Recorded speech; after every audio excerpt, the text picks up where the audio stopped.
Hi, and welcome. Emptiness, Part 7.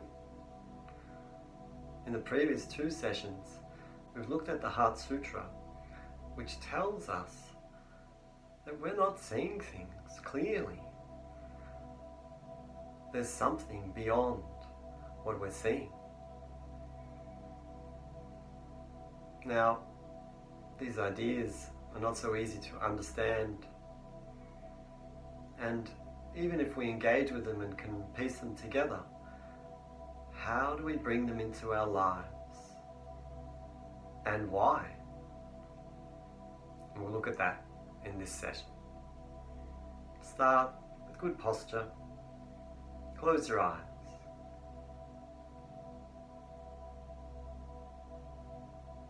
Become relaxed right now.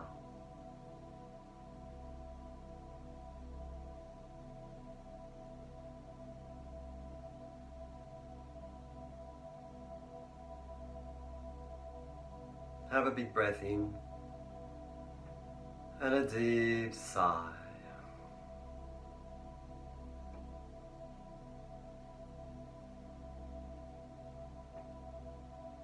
Calm abiding. Let's practice that right now. Sitting simply, calmly. We are relaxed.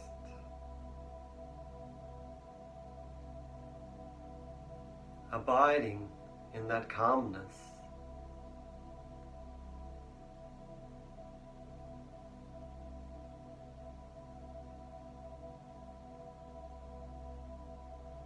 Feeling the body, the whole body, still, quiet, and restful.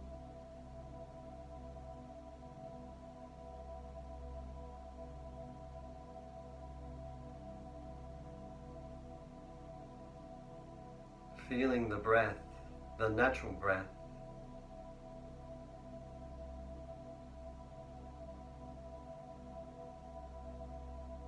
Feeling the natural rhythm.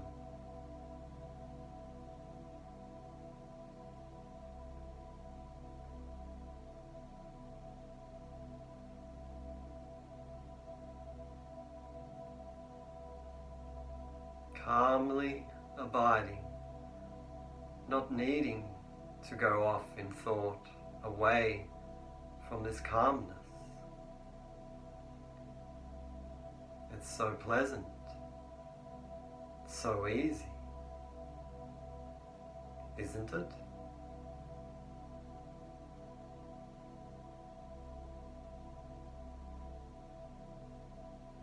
Awareness of the present moment.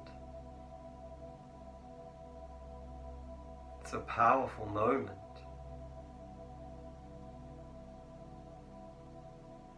Awareness of being.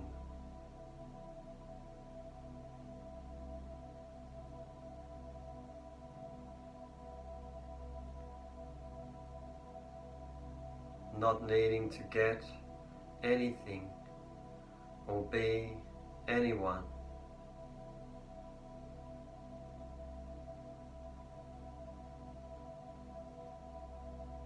Feeling the resting breath.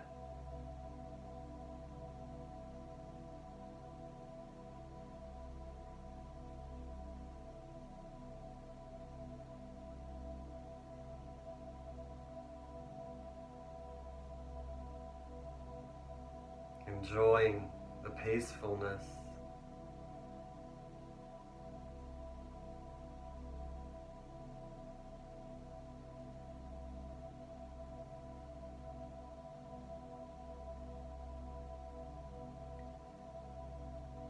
Taking time,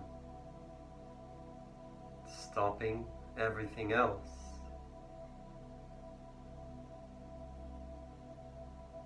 Slowing everything down to this simple moment.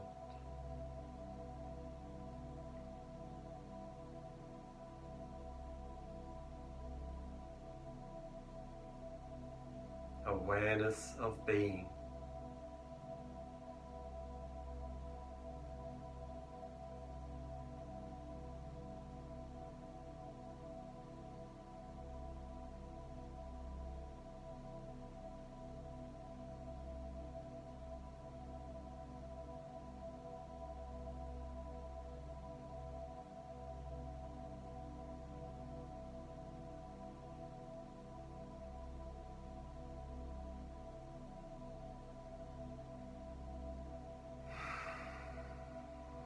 have a gentle sigh.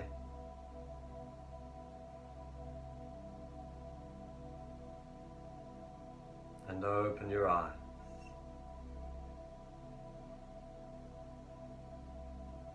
The concentration practices in meditation are so important. All the little different techniques that we use.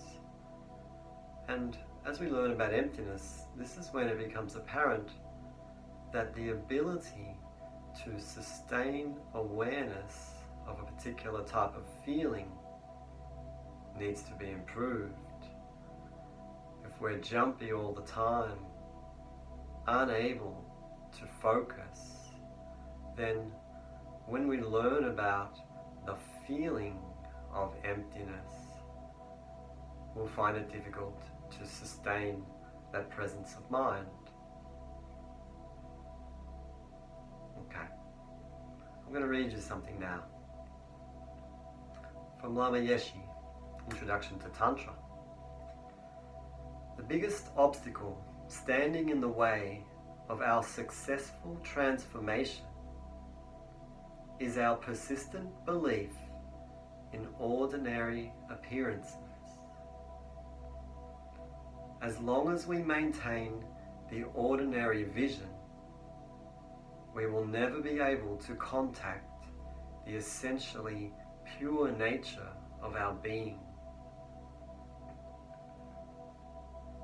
If we truly wish to achieve the satisfaction of complete self-fulfillment, we need to understand that our naive acceptance of ordinary appearances only makes us more and more confused, insecure, and dissatisfied.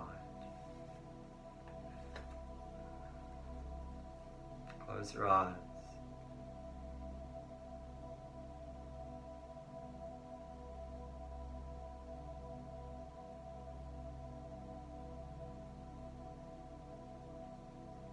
And now, a little bit more from the Heart Sutra itself.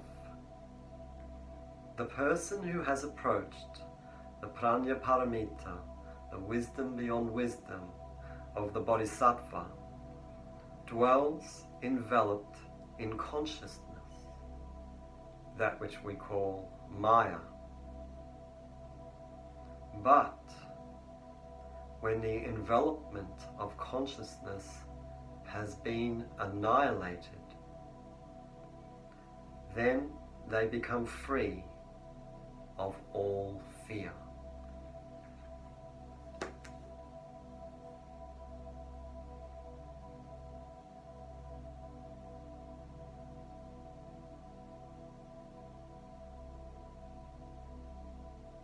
Have a sigh.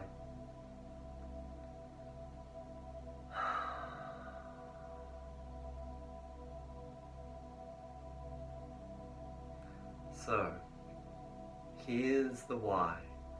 Why would I do this sort of stuff? Why would I meditate upon emptiness? It's because the biggest problem in my life is me. All my stresses, all my anxieties and fears, all my attachments and aversions, all my angers, frustrations, doubts and pains. Do I want to keep living a life like this, trapped in the prison of my own mind? Do I want to keep suffering? Well, what the Heart Sutra is saying is, there is so much more. In fact, there is everything beyond the narrow visions of my little mind. I'm like a fish stuck in a bowl, or like a frog whose awareness only extends to the reaches of its little pond.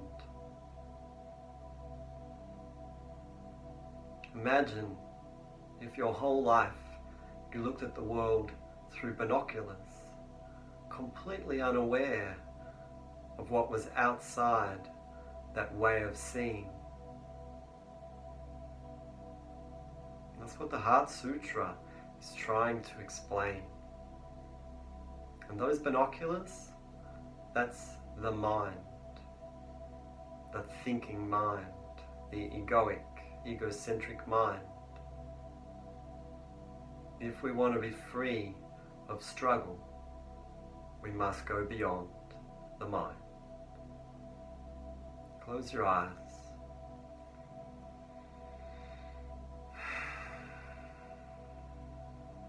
Have a sigh.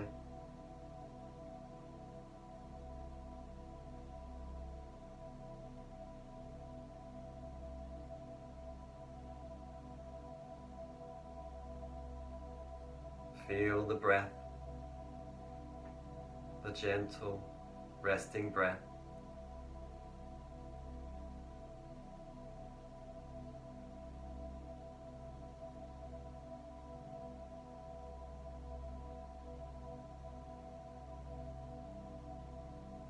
See how the idea of becoming peaceful, becoming relaxed, just being,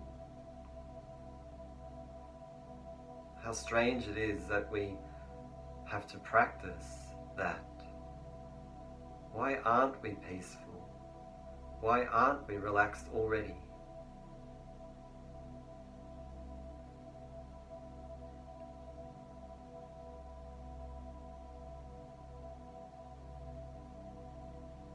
Now I'd like to read you something about the illusory nature of reality.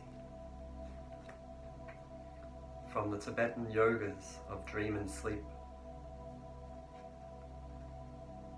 The entirety of normal experience is made up of the mind's projections. All meaning is imputed, and whatever we experience is due to the influence of karma. This is one way of articulating the realization that all phenomena are empty, and that the apparent self-nature of beings and objects is illusory.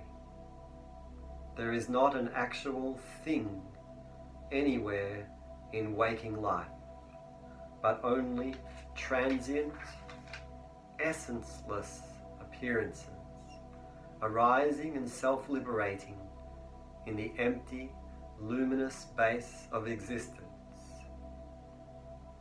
Fully realizing the truth of the statement, "This is a dream," we are freed of the habits of erroneous conception, and therefore freed from the diminished life of samsara, in which fantasy is mistaken for reality.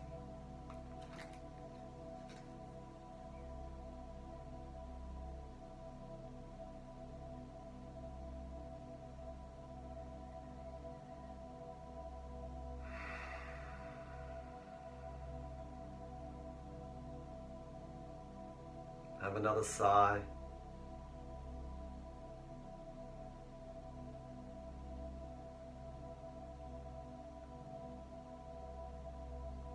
Open your eyes. Now, let's just say we think, this could be true. How do we bring it into our lives? Well, as with all yoga practices, it's about practice. We need to take these ideas beyond concept. Emptiness needs to become a feeling that we understand.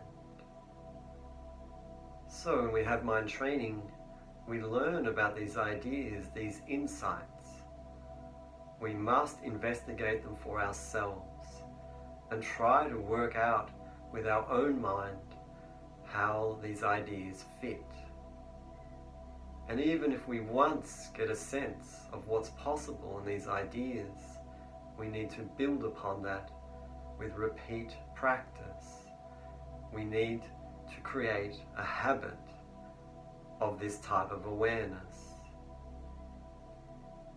We need to apply logic to the insights.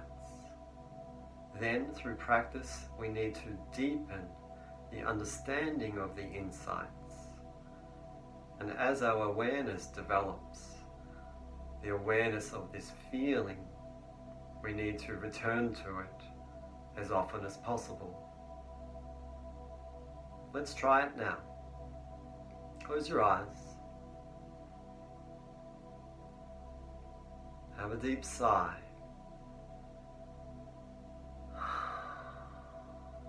The sigh signals to the body and mind, I am relaxing into this moment.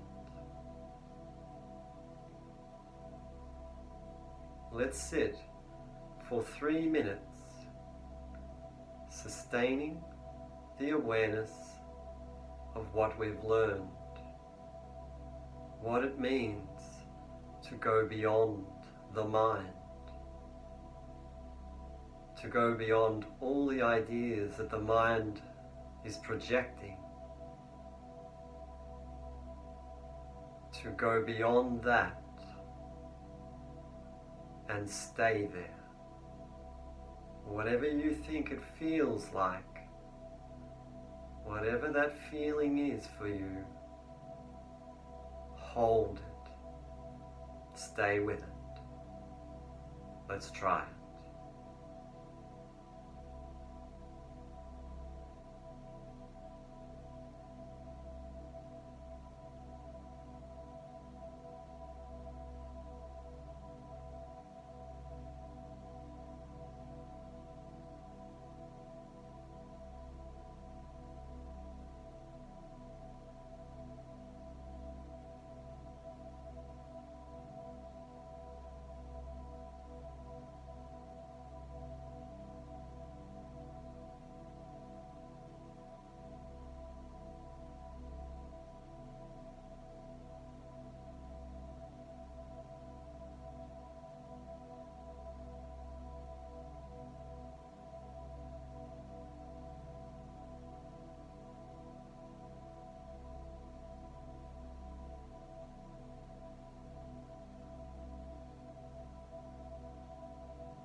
Relax, have a deep breath.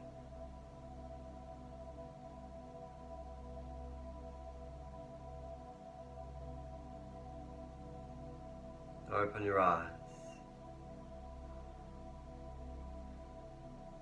It's not necessarily easy, this practice. not only is it hard for us to imagine what this means and feels like, we have the other problem of an unstable mind. And so we need tools, practical tools, to work step by step through these ideas. And that's what the next session, the final session on emptiness, will be about. Now, in terms of the how, it's more than insight, it's more than logic, it's more than belief, and it's more than practice. What we need to address, one of the biggest obstacles to developing these awarenesses, is our habit for ignorance. Ignorance of these insights. We need to see that we haven't been living freely. We have been stuck inside the world of our own construction. We have been deluded about what we are seeing and labeling. We haven't been free. And then we have to decide, do we want to do this work? It's not going to be easy work. Are we going to commit? So the how includes these conversations. Close your eyes again. I'll read you one more thing in closing. From I Am That. You cannot possibly say that you are what you think yourself to be. Your ideas about yourself change from day to day and from moment to moment. Your self-image is the most changeful thing you have. It is utterly vulnerable, at the mercy of a passerby. A bereavement, the loss of a job, an insult, and your image of yourself, which you call your person, changes deeply. To know what you are, you must first investigate and know what you are not. And to know what you are not, you must watch yourself carefully, rejecting all that does not go with the basic fact, I am. The ideas, I am born at a given place, at a given time, from my parents, and now I am so and so, living at, married to, mother of, father of, employed by, and so on, are not inherent in the sense I am. Our usual attitude is of I am this. Separate consistently and perseveringly the I am from this or that, and try to feel what it means to be, just to be, without being this or that. All our habits go against it, and the task of fighting them is long and hard sometimes, but clear understanding helps a lot. The clearer you understand this, the quicker you will come to the end of your search and realize your limitless being.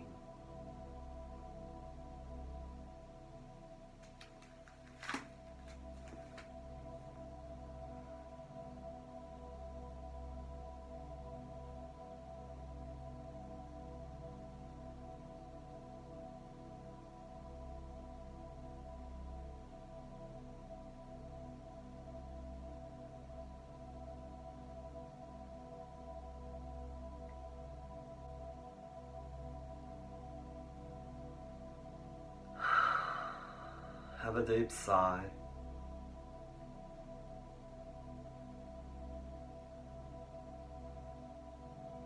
And open your eyes. Don't forget, if you are interested in this work, but you're not sure about a lot of it, and if you have questions, I'm available for private sessions on Zoom, and these are very fairly priced. I would love to work with you, with anyone who's interested to go through this work. It's like personal training. We move step by step.